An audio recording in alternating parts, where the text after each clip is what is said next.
আসসালামু আলাইকুম। আজ আমি করে দেখাচ্ছি ফুলকপির পাকোড়া। বাসায় যদি ফুলকপি থাকে আজই বানিয়ে ফেলুন, খেতে এতটাই মজা হয়েছে। আমি এখানে একটা বড় সাইজের ফুলকপি নিয়েছি। ফুলকপিটা আমি পুরোটাই দিব না, অর্ধেকটা দিব। ফুলকপিটা এবার আমি কেটে নিব।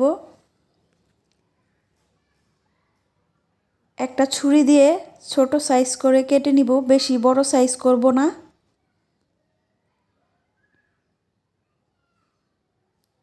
এই সাইজের কেটে নিব। ফুলকপিগুলো কাটা শেষ। এবার আমি ফুলকপিগুলো ধুয়ে পানিতে একটু লবণ দিয়ে সেদ্ধ করে নিব।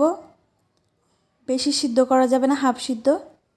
এবার একটা বলে আমি চালের গুঁড়া নিয়ে নিলাম 1 কাপ, হাফ কাপ ময়দা নিয়ে নিলাম, অল্প লবণ দিলাম, অল্প হলুদ, অল্প মরিচের গুঁড়া, অল্প ধনিয়া গুঁড়া, আদা বাটা অল্প, রসুন বাটা অল্প, জিরা বাটা অল্প দিয়ে ভালো করে হাত দিয়ে মেখে নিব।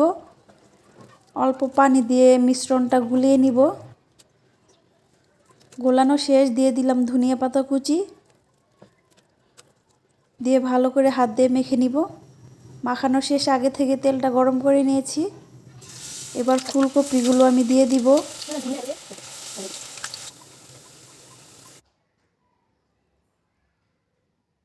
ফুলকপিগুলো এক পিঠ ভাজা শেষ হয়েছে, আস্তে করে উল্টিয়ে দিব।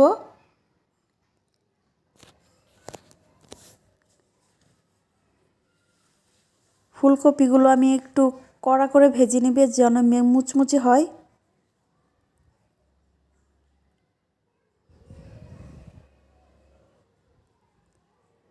ফুলকপিগুলো ভাজা শেষ, একটু নেড়ে চেড়ে আমি উঠিয়ে নিব।